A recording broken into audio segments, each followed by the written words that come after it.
Hey everyone, my name is Razzy and welcome to my first impressions of Horizon Zero Dawn. Unlike a lot of people, all the pre-release footage I saw for Horizon didn't really grip me. I thought the concept behind tribal people living amongst robotic animals was cool and the game was pretty, but aside from that, I wasn't really interested. I especially didn't like the way the technology was rendered in the game.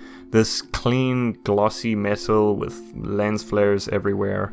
That typical Michael Bay blockbuster robot design that just makes things feel cheap. I was also kind of tired of third-person open-world games at that point. Ubisoft has kind of been responsible for sucking all the excitement out of that genre for me. And I have absolutely no problem with playing as a female character, like apparently some other people do. But in all honesty, I just found the main character a bit annoying. That's not to say there wasn't good stuff in that pre-release footage. Of course not. It seemed like the mystery of the world would be interesting and fun to uncover, and the manner in which you'd interact with these animals was a point of intrigue. But yeah, in general it just wasn't on my radar. Until the review scores started coming out for this game and I heard about how polished it is and how good the story is. It took a while, but I was eventually swayed into purchasing a copy. So I'm here today to report on my first hour and a half with Horizon Zero Dawn, letting you know if it managed to obliterate my skepticism or not. Please note that I stayed away from watching or reading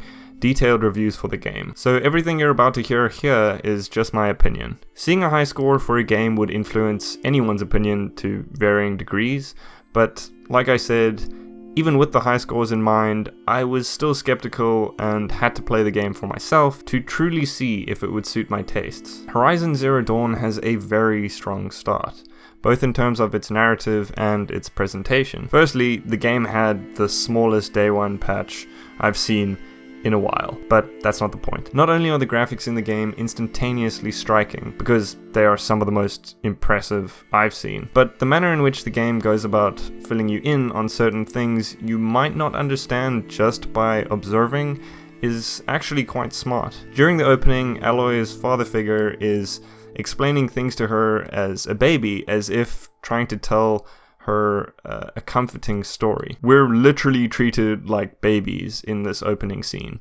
but that's not a bad thing. We don't know anything about this world or what these characters are doing, so this exposition makes sense. And the game continues to do this sort of thing for the next half an hour or so, because it lets you play as Aloy when she's a child, wisely using this time to teach you all the gameplay necessities. We get to see how the other tribe's people treat her as a result of her being an outcast. When we get control, she has fallen into a cave system that quickly reveals itself to be some very advanced remnants of civilization. Aloy then finds a piece of technology that allows her to gather information from her surroundings. This whole opening is great. It lets you do a fair bit of exploring, listening to audio diaries and observing your surroundings, which tell you just enough to have you really intrigued as to what actually happened here, without forcing you to be stuck in place being told vital information. This opening is a lot like BioShock in some regards, not only because this place is all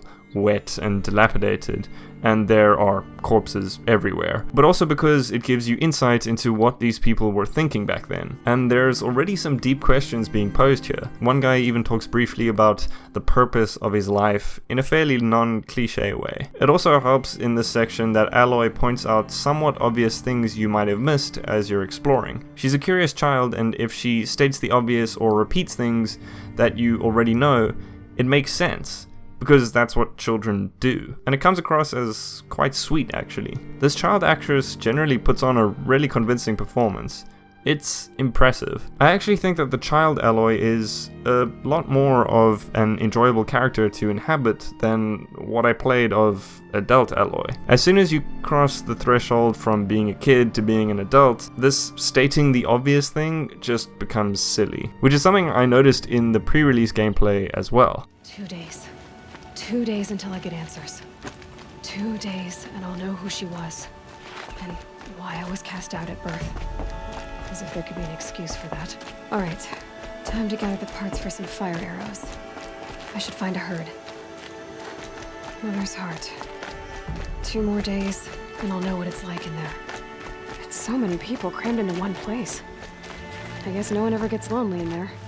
Anyway, what's great about this chip is that it grants you all the superhuman abilities games like this usually give you, but it does so because it was designed to do so by the technologically advanced people who occupied this fictional world. It's not like you're just summoning your eagle vision because you're a badass, hyper-aware assassin dude. Okay, I know there are other reasons behind stuff like this in other games, like Batman being really smart and rich enough to afford this kind of technology, or Geralt having heightened senses or something, Joel having the most insane hearing ever, etc., etc. But in this, I think it works really well, because often the dudes you're analyzing are robots, like actual artificial intelligences. You know, the kind of things which have predictable patterns literally welded into their microchips. I don't know, to someone as simple as me, analyzing robots for weaknesses and attack or movement patterns, as well as knowing when you've been spotted by them and when you are hidden from them, that just makes more sense than when you do similar things on people and other living creatures in other games of this nature. Anyway, after a bit more tutorialing, we find out that Aloy has the chance to revoke her outcast title and become one of the tribespeople. This gives her the incentive to train and get stronger, which she does, explaining why the player is able to do the crazy shit you do later on with such ease. When we gain control over Aloy again, she is much older, and her rite of passage much closer. The world quickly opens up to the player. I encountered a side quest here and there, a herd of robot animals every now and then, and a bunch of things to harvest. Horizon Zero Dawn is a fairly light open world RPG, a bit like a game like Far Cry 3. I don't usually like this genre. I feel like games like this often have more quantity than quality, but that's fine, I knew what I was getting into. And this certainly is one of the more polished games in this genre that I've played. This game is wonderfully handcrafted. Everything feels like it was placed with some sense of purpose, not like it was sequentially generated or like stuff was just stuck in places to make the world feel bigger and less empty. The side character interactions are mostly well voiced and animated, but occasionally it does seem like the actors are having a hard time believing themselves as they go about their job. The facial animation is probably the best I've seen in a game of this genre, but sometimes it does slip into the uncanny valley a bit, and overall I still don't think this is the best looking game I've seen, at least on a regular PlayStation. I still believe that title goes to Uncharted 4, but granted that is a very linear game in comparison to this. This game is insanely well presented, don't get me wrong, but there is also an issue I have when there's just too much detail. When things are over-designed and somewhat impractical, like the robots in this game. I still don't like the way that they look. I love the way they move and sound, and how their attitude towards you is so well represented by their body language. They also feel like they have a lot of weight to them, and their power can really be felt when they hit you. Actually, most things seem to have a big sense of impact in this game.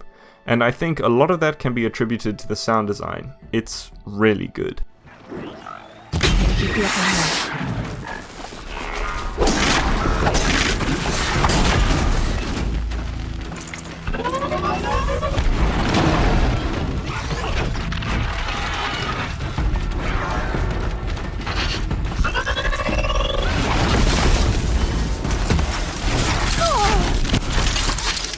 But the intense detail on these robot models makes them so devoid of any really interesting personality outside of the way in which they conduct themselves. These things could be in any futuristic game or movie and they'd fit right in. And I also don't like these freaking J.J. Abrams lens flares either. It just all screams Hollywood blockbuster preset number 1 to me.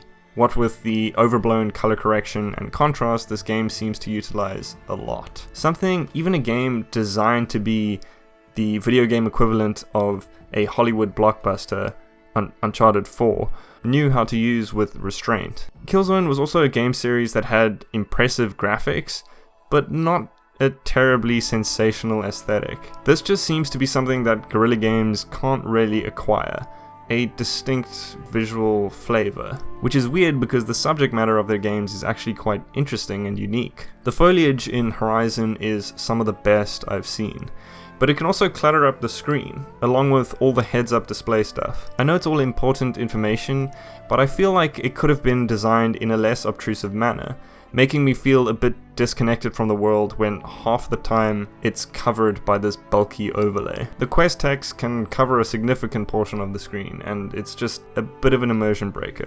Horizon isn't the only game to do this kind of thing, obviously. In fact, most games do it, so it shouldn't receive that much blame. And this is quite a big nitpick. Anyway, I think a lot of why I believe this game isn't the best looking game on PS4 comes down to the way in which the characters interact with one another. Like nearly every other open world RPG, in Horizon they just stare blindly at the other character as if they're looking through them. The characters in games like Uncharted have subtle eye movements and twitches that really do a whole lot to make them believable. Linear games also don't have to stop the flow of conversation to have you select a dialogue option. Actually, Uncharted 4 has some moments like that, but they had a timer, so that helped. I don't know, personally I prefer if I didn't have to deal with a speech wheel. I know some people don't want all the information these people have to offer, but I do, and I wish it could just be delivered to me in a more engaging and convincing way. I know the idea is that you should be engaged with the conversation because you're actively participating in it,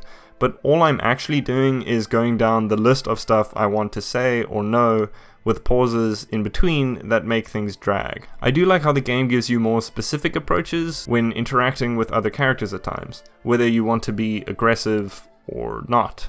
I feel like that might have been enough for me with regards to dialogue options and character interaction choices. Horizon has all the tropes you'd expect from this genre, and so far it doesn't seem to bring terribly much new to the table in terms of how you actually interact with it. Unlockable skills and upgrades?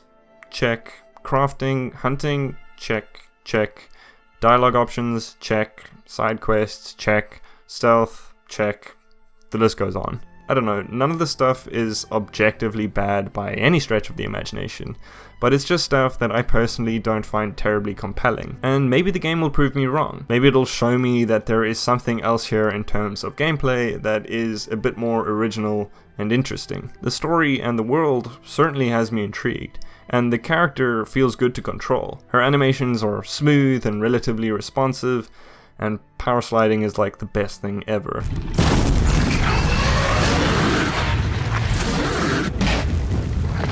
I think having a well-animated and controlled character does a lot to make a game fun for me in general. So I'm definitely going to keep playing Horizon, and maybe I'll make a follow-up video letting anyone who's interested know if certain aspects grew on me. There's a lot of good stuff in this game. I just don't think all of it's for me so far. So yeah, this was my first impression of Horizon Zero Dawn. I like the game, I'm intrigued, but it definitely hasn't obliterated my skepticism after just an hour and a half of play. This is supposed to be a really long game though, so perhaps I shouldn't expect it to have just yet. Thanks for watching everyone, have a great day, and I'll see you all in the next one.